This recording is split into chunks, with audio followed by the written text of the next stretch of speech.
and coming up in this incredibly exciting show, a young woman changes a wheel. An older woman drinks some lager.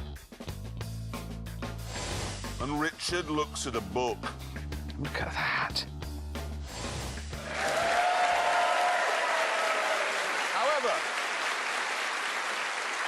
However, we begin with a film from James May, who's in his 80s. What? No, wait, sorry.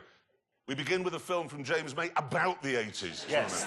Thank you. The 80s, a time of marvellous excess, you know, Gordon Gekko and big shoulder pads and, of course, incredible supercars, the greatest of which, without question, was this one.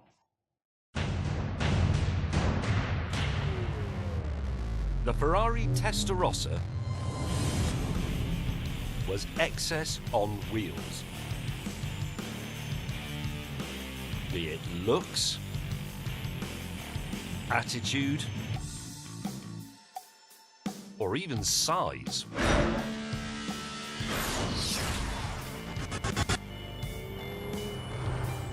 When this car came out, people were absolutely aghast at how wide this car was. I don't mean wide like Del Boy, I mean wide as in width. It was enormous, especially at the back. And it simply oozed charisma from every one of its slatted panels. It was unquestionably the only car that could star in Miami Vice. Here we go. The price of this car when it went on sale in 1985 was £62,666. That is, as I'm sure you know, the number of the beast.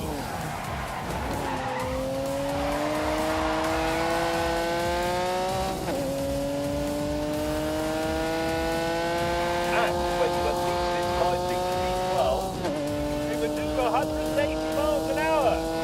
That was an astonishing figure for the time. Damn a brakes.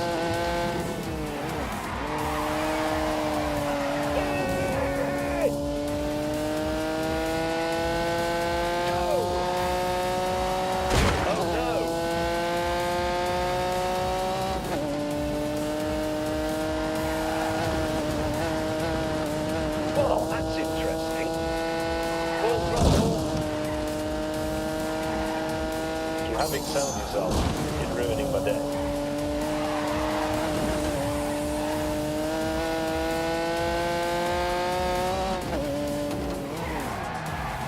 Danger. Well, forward.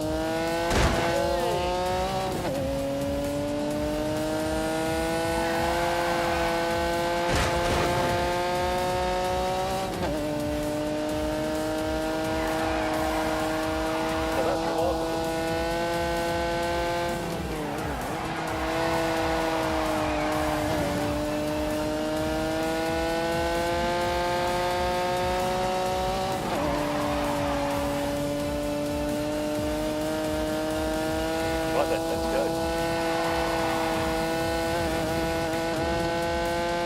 Go faster.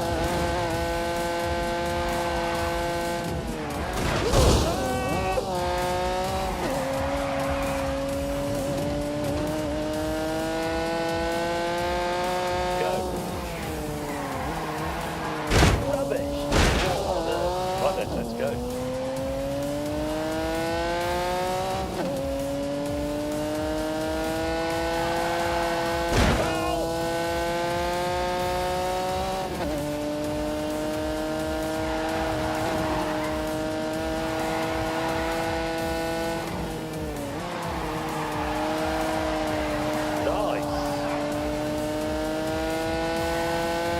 Concentrate, look, you said this is quite a complicated one.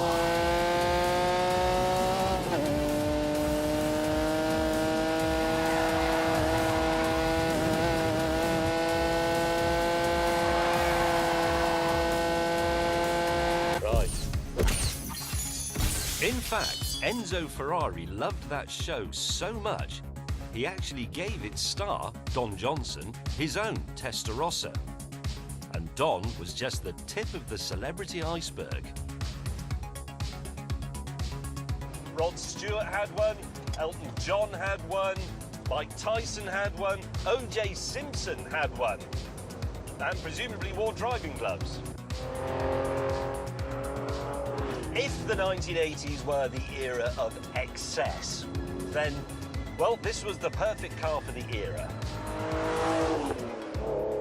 I'm afraid Mr. May has just been wasting your time, rather, because that is not the ultimate 80s supercar. This is.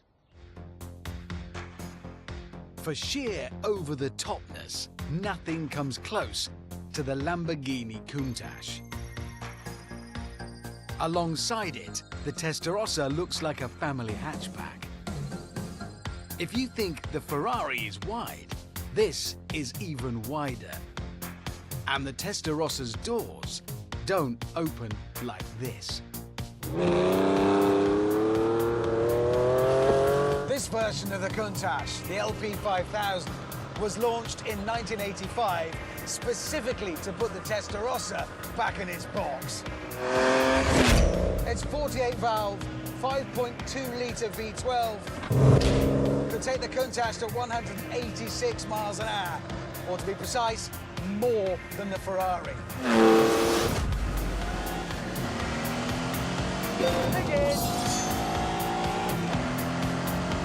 Thing is, supercars, to me, are all about being the ultimate. Doesn't matter what that is, but it has to be an ultimate. And this is the ultimate bedroom wall poster car. When I first saw one of these as a kid, it lit a flame in my heart. And when I saw one today, as a middle-aged man, that same flame roared into life.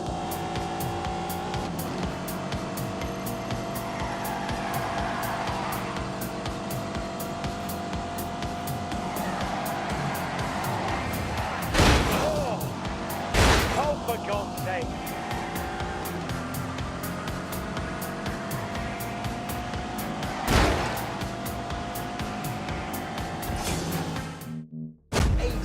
Miles an hour, or to be precise, more than the Ferrari. Go! Thing is, supercars, to me, are all about being the ultimate. Doesn't matter what that is, but it has to be an ultimate.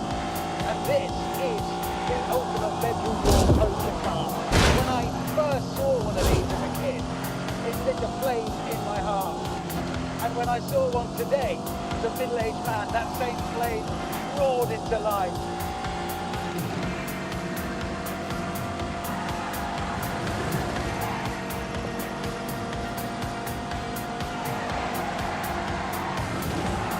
Oh, God.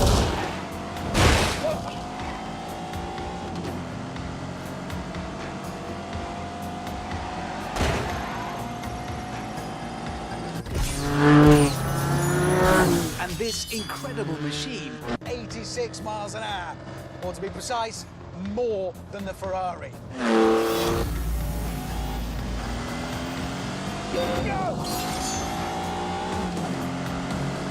Thing is, supercars, to me, are all about being the ultimate. Doesn't matter what that is, but it has to be an ultimate. And this is the ultimate bedroom wall poster car. When I 86 miles an hour, or to be precise, more than the Ferrari.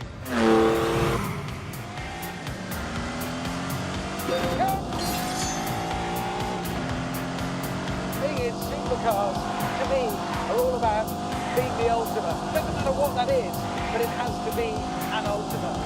And this is the ultimate bedroom wall poster car. When I first saw one of these as a kid, it lit a flame in my heart. And when I saw one today, as a middle-aged man, that same flame roared into life.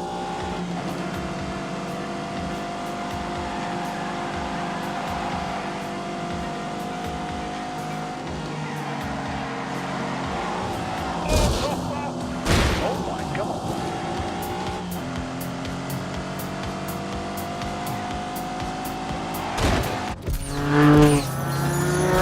And this incredible machine came from a company that didn't have half the resources of Ferrari. Let me give you an example. This car might look super aerodynamic, like a missile. But in fact, it never saw the inside of a wind tunnel. They couldn't afford to put it in one. So instead, they ran a prototype up and down the motorway with bits of wool stuck all over it. I love that. Oh, hello. Here he comes.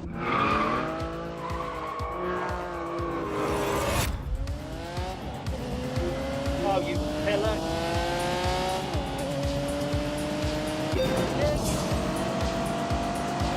Bugger off.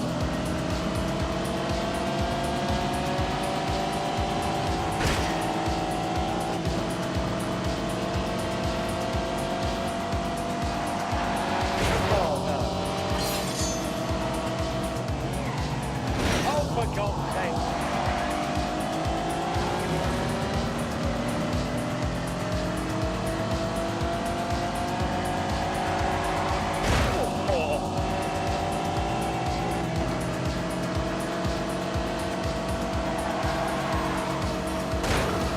Here we go. Oh my God! Keep going!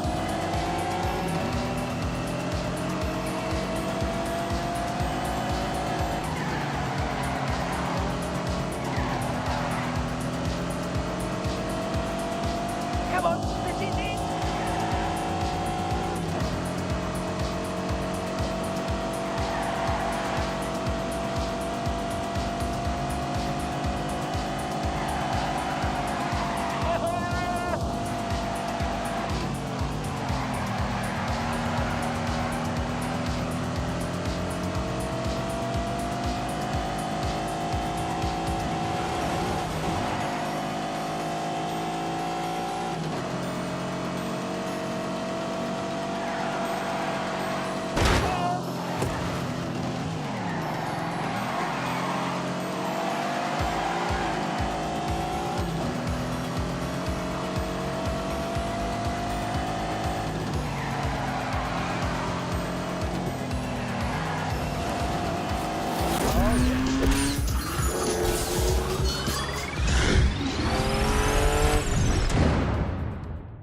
Eventually, we pulled over so we could continue arguing face to chest. Oh, the brakes are brilliant. On the line. Right. Oh, that's not... That doesn't help much in there. You can't see behind you, can No, I you? just want to be really accurate, and you can help with that. That's in the way, and that's in the way. That's why the early ones had a periscope. Unable to agree on anything, we decided to take a more intellectual approach by having a drag race. Now, on paper, the Lamborghini is faster, definitely. But, as we've already observed, Lamborghini were a bit fast and loose with their performance figures back in the day. So now, finally, we can find out for real.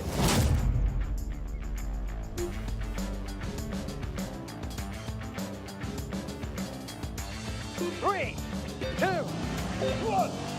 We're off. Go, go, go.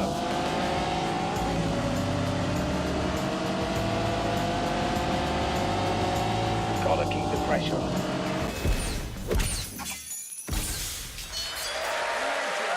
With their performance figures back in the day. So now, finally, we can find out for real. What are you doing?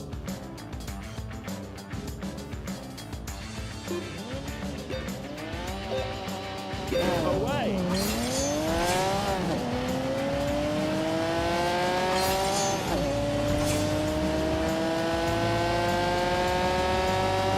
Get faster.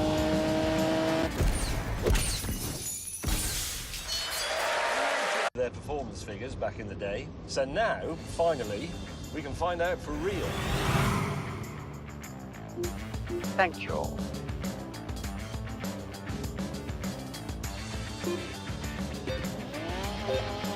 Go!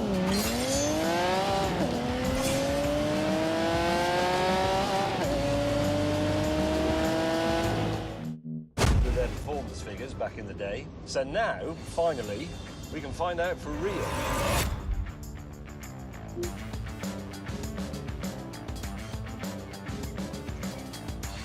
3, 2, 1. Go, go, go.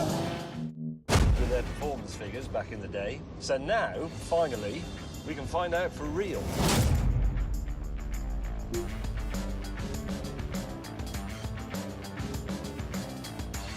Three, 2, 1. Begin.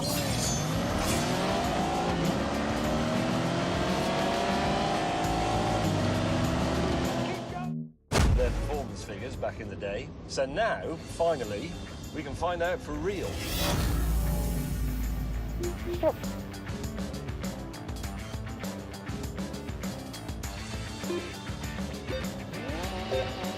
Go.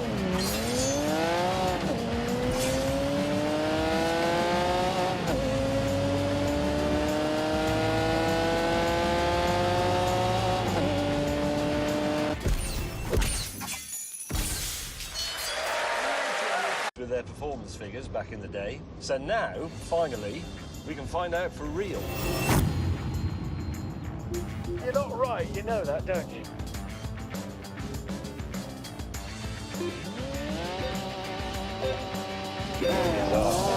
Away.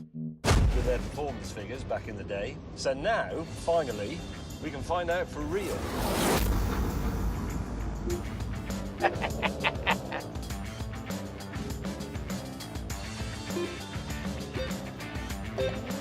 Go.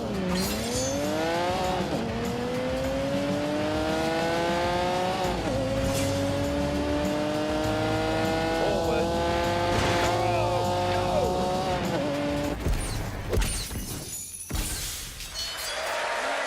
With their performance figures back in the day. So now, finally, we can find out for real.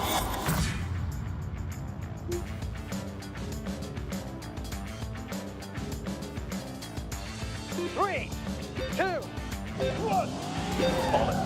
Begin. With their performance figures back in the day. So now, finally, we can find out for real.